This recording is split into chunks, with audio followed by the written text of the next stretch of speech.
Bonsoir à vous, chers compatriotes. De la majestueuse embouchure du fleuve à Moanda jusqu'au sommet embrumé du Nord Kivu, en passant par les plaines fertiles du Sankuru. Bonsoir également à notre diaspora qui nous suit depuis Bruxelles, Paris, Johannesburg ou Washington. Bienvenue à cette édition d'Inside News RDC. Nous nous retrouvons ce soir au carrefour des illusions diplomatiques et des impératifs de survie nationale. Alors que les projecteurs d'Addis Abeba s'éteignent sur le 39e sommet de l'Union africaine, l'écho du 78e Conseil des ministres résonne encore dans les couloirs du Palais de la Nation à Kinshasa. Pourquoi cette édition revêt-elle une importance capitale pour vous? Parce que l'actualité de ce week-end illustre la fracture entre les promesses internationales et la santé financière des foyers congolais. Entre les poignées de main éthiopiennes et l'inflation galopante qui asphyxie le quotidien des Kinois, notre mission est de rétablir la vérité. Nous refusons de vous laisser dans l'ignorance des chiffres réels derrière les communiqués lissés. Ce journal constitue votre outil de souveraineté citoyenne. Une boussole pour comprendre comment chaque franc de notre redevance minière est utilisé, alors que l'occupation de notre territoire par l'AFC M23 se cristallise au mépris du droit international. Ce soir, nous mettons à nu le décalage entre les rapports de paix signés à l'étranger et la progression réelle des troupes sur le sol de l'Est. Le protocole a repris ses droits à Addis Abeba, dans un faste qui semble ignorer la boue des tranchées. João Lourenço a officiellement transmis le témoin de la présidence en exercice de l'Union africaine au Burundais Evariste Ndayishimiye. Des sourires de façade, alors qu'à Bukavu, le mouvement AFC Mi-M23 consolide une administration parallèle, collectant des taxes et paralysant nos institutions depuis 1 an maintenant. Comment oser parler d'intégration continentale quand l'agression rwandaise se poursuit au mépris total de l'acte constitutif de l'organisation? Pour décrypter cette schizophrénie, j'ai sollicité l'analyse de Julia. Julia, bonsoir. Bonsoir, Ilunga. Pour comprendre ce transfert de pouvoir, il convient d'appliquer le test de souveraineté sur l'architecture de sécurité africaine. Le constat demeure implacable. L'Union africaine opère selon un double standard diplomatique qui fragilise la position de Kinshasa. D'un côté, João Lourenço et ses pairs affirment une fermeté absolue concernant l'inviolabilité des frontières de la Somalie face au Somaliland, déclarant cette intégrité innégociable. De l'autre, pour la République démocratique du Congo, cette même souveraineté devient un objet de négociation permanente dans les processus de Luanda, Nairobi ou Doha. Si les frontières héritées de la colonisation sont sacrées à Mogadiscio, elles demeurent malléables à Bunagana ou Rutshuru. Techniquement, cette asymétrie révèle l'impuissance structurelle d'une organisation dont le financement dépend encore largement de donateurs extérieurs, limitant sa liberté de sanctionner les agresseurs. L'agenda 2063, ce grand dessein de développement centré cette année sur la thématique de la gestion de l'eau, apparaît comme un mirage. Lourenço érige l'eau en priorité stratégique, mais le paradoxe est damnant. Comment expliquer qu'en RDC, véritable château d'eau du monde, le citoyen de Kinshasa reste exclu de l'accès à l'eau potable? Cette volonté d'éclipser les crises sécuritaires par des dossiers techniques constitue une diversion face à l'incendie qui consume l'est de notre pays. À Bukavu, l'administration rebelle gère désormais les populations, prouvant que les résolutions de l'UA s'arrêtent là où commence la réalité des armes. Le président entrant, Evariste Ndayishimiye, souligne l'urgence de la paix face aux guerres par procuration et à la captation illicite de nos ressources. Cependant, structurellement, l'organisation refuse de nommer explicitement l'agresseur rwandais, préférant des formules évasives sur les ingérences extérieures. Tant que l'architecture de sécurité africaine ne sera pas réformée pour imposer des sanctions réelles aux violations de sa charte, la souveraineté congolaise restera une variable ajustable. Lourenço quitte son mandat sur un aveu d'impuissance, qualifiant la situation de détérioration sécuritaire et humanitaire. sans pour autant proposer de mécanismes coercitifs contre Kigali. La diplomatie des sommets demeure un théâtre d'ombre, tant que la force propre de l'État n'impose pas la réalité de droit sur chaque centimètre carré du territoire. Je remercie les auditeurs pour leur attention exigeante. Ilunga, la suite des événements dépendra uniquement de cette capacité à restaurer l'autorité régalienne par-delà les discours. Merci Julia pour cette clarté chirurgicale. Ce que nous comprenons, c'est que l'intégration régionale ne garantit en rien notre sécurité si nous ne disposons pas d'une armée capable de faire respecter nos frontières. Mais au-delà de cette architecture défaillante, deux voix se sont fait entendre avec une fermeté inhabituelle à Addis Abeba.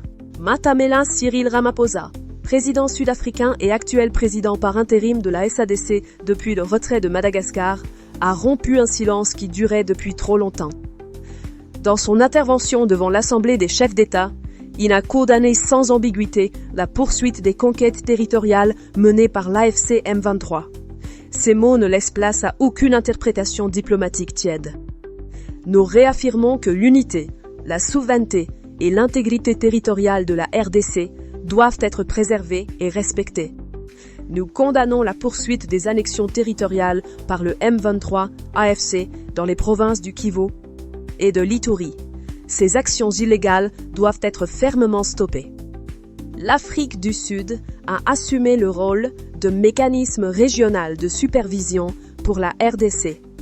Et Ramaphosa s'engage à travailler avec tous les signataires de l'accord-cadre pour trouver une solution durable. Cette prise de position intervient alors que Pretoria déploie des troupes dans l'Est dans le cadre de la force de la SADC, payant le prix du sang pour défendre une souveraineté que d'autres se contentent de négocier dans les salons feutrés. Mais c'est Antonio Guterres qui a livré le discours le plus poignant de ce sommet.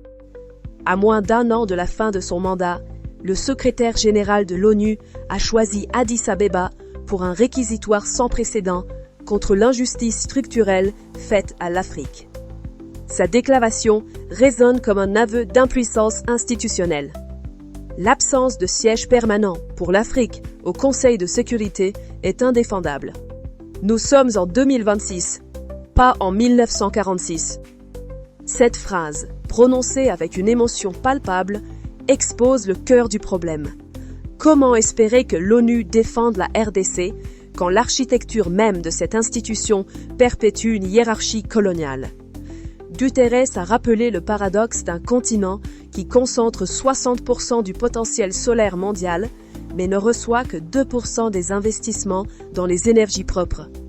Il a dénoncé un système financier qui impose aux pays africains des taux d'emprunt jusqu'à 8 fois supérieurs à ceux des économies avancées, les condamnant à rembourser davantage qu'ils ne reçoivent d'aide. Sur la RDC spécifiquement, Guterres a été sans équivoque. En République démocratique du Congo, les engagements doivent être rénovés, à commencer par un cessez-le-feu immédiat et le respect de l'intégrité territoriale de la RDC. Mais au-delà des mots, une information capitale. L'Angola a proposé l'entrée en vigueur d'un cessez-le-feu entre le gouvernement congolais et le M23 à partir de midi, ce mercredi 18 février. Cette proposition, issue d'une rencontre à Luanda entre les présidents Lourenço, Tshisekedi, Gnassingbé et l'ancien président Obasanjo, a été approuvée par Kinshasa. Cependant, l'AFC M23, qui ne se reconnaît pas dans cette démarche africaine, préfère s'accrocher au processus de Doha sous égide qatari. Ce refus révèle une stratégie délibérée. Multiplier les processus pour diluer les responsabilités et gagner du temps sur le terrain. Pendant que Washington, Doha, Nairobi et Luanda se disputent la médiation, les rebelles consolident leur position. La question demeure, un cessez-le-feu peut-il tenir quand l'une des parties refuse même de reconnaître la légitimité de ceux qui le proposent? Quittons l'Éthiopie pour le Capitole.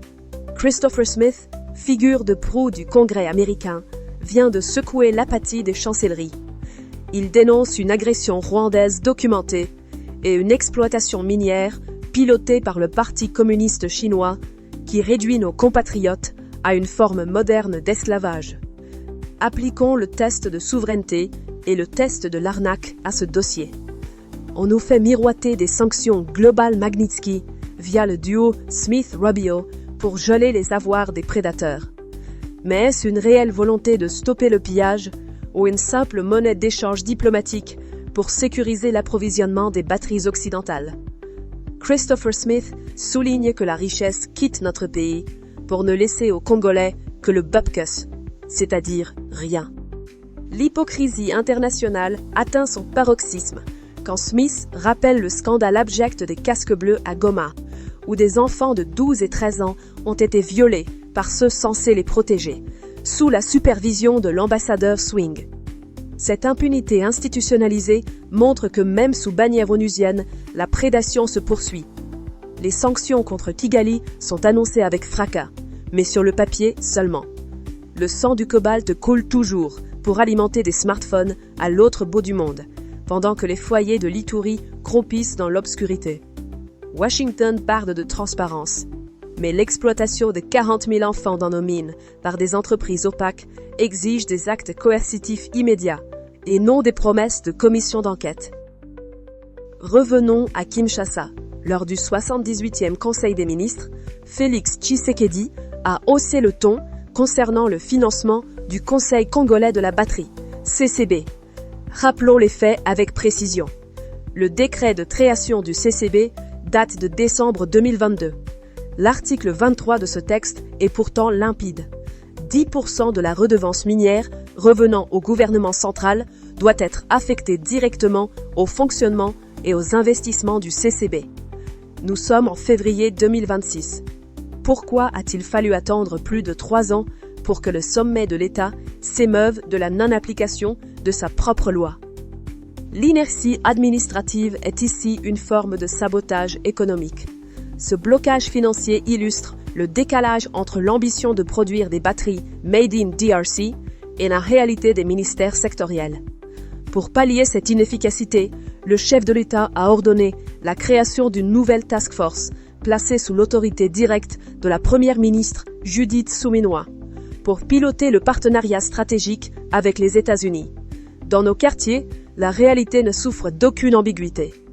Si la Banque centrale affiche une stabilité théorique, le dollar s'envole aux abords du marché central, impactant directement le coût de la vie. Le retard du CCB signifie des milliers d'emplois industriels qui ne voient jamais le jour. La transformation locale reste un slogan creux tant que les fonds records générés par le cobalt ne sont pas injectés dans nos propres structures techniques. Autre décision majeure, l'adoption de l'ordonnance-loi créant le tribunal pénal économique et financier. Le ministre de la Justice, Guillaume Ngefa, a présenté ce texte amendé par la commission PAG de l'Assemblée nationale. Un parquet spécialisé va désormais traquer les crimes de col blanc. Appliquons le test de l'arnaque. Comment cette structure résistera-t-elle quand un ministre ou un mandataire influent sera cité? Le texte prévoit des magistrats spécialisés en audit et fiscalité pour débusquer des montages financiers complexes. C'est une avancée notable, mais l'indépendance de cette justice constitue le seul thermomètre de sa réussite. Si ce tribunal ne sert qu'à inquiéter des lampistes pendant que des millions s'évaporent vers des paradis fiscaux, cela ne sera qu'un effet d'annonce supplémentaire. Le peuple attend la récupération réelle des avoirs spoliés pour financer nos écoles et nos hôpitaux. La santé financière des foyers congolais dépend intrinsèquement de la sécurité de nos sites de production. Le 6 février dernier, le drame a frappé le Lualaba. À Toulouse-Ombé, un éboulement a coûté la vie à 11 de nos compatriotes. Malgré les instructions présidentielles de juin 2025, l'encadrement des mines artisanales reste dérisoire, laissant nos mineurs face à la mort. Le gouvernement ordonne aujourd'hui un nouveau chronogramme. Mais le décalage entre les rapports administratifs et la réalité physique des galeries est un fossé qui se emplit de larmes. La date du 14 février 2026 marque une triste commémoration. Il y a exactement un an, les rebelles de l'AFC M23, appuyés par le Rwanda, prenaient le contrôle de Bukavu, capitale du Sud Kivu. le mouvement citoyen Lutte pour le changement a dressé un bilan alarmant de cette année sous occupation. Dans une déclaration faite samedi, Albert Diamungu, membre de la Lucha, décrit une ville plongée dans une crise profonde, marquée par une forte présence militaire rwandaise, des libertés restreintes et une insécurité persistante. La vie est devenue intenable à Bukavu, ainsi que dans les entités sous contrôle rebelle. Les restrictions des libertés sont quotidiennes. L'insécurité grandissante paralyse toute activité économique normale. Des milliers d'emplois ont été perdus après la fermeture de plusieurs ONG internationales, qui assuraient une part significative de l'économie locale. L'administration publique est paralysée. Les banques et les institutions de microfinance ont fermé leurs portes, bloquant la circulation des liquidités et accentuant l'inflation. Plusieurs fonctionnaires ne sont plus payés régulièrement, ce qui a considérablement réduit le pouvoir d'achat des ménages déjà confrontés à la pénurie de biens essentiels. La nuit, des groupes armés non identifiés sèment la terreur, multipliant pillages et exactions. Les zones rurales restent difficilement accessibles en raison des affrontements entre les Wazalendo et les rebelles de l'AFC M23. Les structures sanitaires font face à des ruptures de médicaments, tandis que le système éducatif demeure largement non opérationnel. Cette crise multidimensionnelle que traverse Bukavu révèle la stratégie à long terme de l'occupation. Vider la ville de son administration, de son économie formelle et de ses institutions pour installer progressivement une autorité parallèle qui échappe à Kinshasa. Ce bilan, 1 an après, doit servir de miroir à tous les processus diplomatiques en cours. Pendant que les médiateurs négocient des cessez-le-feu à Luanda, Doha ou Washington, Bukavu vit sous un régime d'occupation qui s'institutionnalise jour après jour. Les promesses de retrait des rebelles se heurtent à une réalité implacable. Une administration qui collecte des taxes, des écoles qui enseignent sous un curriculum imposé et une population otage d'une guerre qui ne dit pas son nom. Le Front uni pour la RDC a mené une offensive de diplomatie citoyenne au Parlement européen. Sous l'impulsion de la docteure Audrey Mundine, le plaidoyer s'est concentré sur l'exigence de mécanismes de suivi contraignants pour les entreprises européennes. Il ne s'agit plus de condamner verbalement l'agression, mais de tarir les circuits financiers de l'économie de guerre par une traçabilité rigoureuse des minerais. Audrey Mundine a interpellé les eurodéputés sur la nécessité de suspendre les mémorandums avec les soutiens du M23. Pour le citoyen congolais, cette pression internationale vise directement le portefeuille des agresseurs, une condition sine qua non pour espérer un retour au calme. Strasbourg doit comprendre que le sang versé à l'Est est le prix de la passivité des marchés mondiaux. Cette démarche montre que la diaspora peut peser sur les décisions institutionnelles pour exiger que l'Europe passe enfin des déclarations aux sanctions concrètes. À la conférence de Munich sur la sécurité, Thérèse Kaikwamba-Wagner a porté un message de rupture stratégique. La ministre des Affaires étrangères a plaidé pour l'abandon définitif du modèle purement extractif au profit de partenariats fondés sur la transformation locale et le développement des compétences. Elle a rappelé que la sécurité de la RDC constitue une variable globale pour la transition verte mondiale. La ministre a insisté sur le fait que la stabilité internationale est indissociable d'un rééquilibrage des chaînes de valeur. Ce discours devant ses pairs norvégiens et allemands marque une volonté de ne plus laisser la RDC être un simple réservoir de matières brutes, mais un acteur industriel souverain. Thérèse Wagner a également souligné que le leadership féminin est essentiel pour bâtir une résilience durable dans les négociations de paix. C'est un signal fort envoyé aux investisseurs. La RDC exige désormais des partenariats où sécurité énergétique et sécurité économique sont liées. Voici maintenant nos brèves. Ces informations constituent le pouls de la nation et nous rappellent l'urgence d'une action de terrain efficace. Le gouvernement a lancé des démolitions musclées à Ngaliema et sur le site de Pacajuma. L'objectif est de libérer les emprises publiques pour prévenir les inondations dévastatrices. Les occupants de Pacajuma, zone jugée criminogène, sont délocalisés vers Kinkole sous surveillance militaire. Cette mesure de rigueur urbanistique doit toutefois s'accompagner d'un reclassement humain pour éviter de nouveaux foyers de précarité. Le gouvernement réaffirme aussi l'exclusivité du petit commerce pour les seuls Congolais. Les étrangers sont désormais cantonnés au commerce de détail à forte intensité de capital, avec interdiction de cumuler les statuts de grossiste et détaillant. Cette régulation vise à protéger le gagne-pain des entrepreneurs locaux face à une concurrence déloyale. La réussite de cette mesure dépendra de la probité des inspecteurs de l'économie sur le terrain. L'Institut national de la statistique publie une vérité inconfortable dans son enquête 2024. La croissance économique de 6,7% ne s'est pas traduite par une amélioration du quotidien des Congolais. Le modèle minier capitalistique génère peu d'emplois avec une élasticité de seulement 0,5, tandis que la pression démographique de 3,2% par an érode les gains. L'INS dénonce l'effet maladie hollandaise. Les provinces minières du Katanga, Lualaba et Ituri concentrent les investissements pendant que les provinces agricoles du Kasaï, Kwilu et Congo central s'enfoncent dans le désinvestissement chronique. Le secteur agricole stagne à 2,2% de croissance. La richesse existe, mais elle ne circule pas vers les routes, les écoles et les hôpitaux. Le Fonds monétaire international pointe la masse salariale publique comme une bombe à retardement budgétaire dans son rapport sur la facilité élargie de crédit. La hausse rapide des rémunérations dans l'éducation, la santé et la justice absorbe une part croissante des ressources, réduisant l'espace fiscal pour l'investissement public. Le FMI projette que cette pression va s'accentuer en 2025 et 2026. Compliquant l'ajustement budgétaire alors que le conflit à l'Est persiste. L'institution appelle à contenir cette dynamique par une politique salariale cohérente et une maîtrise des effectifs. Le dilemme est cruel.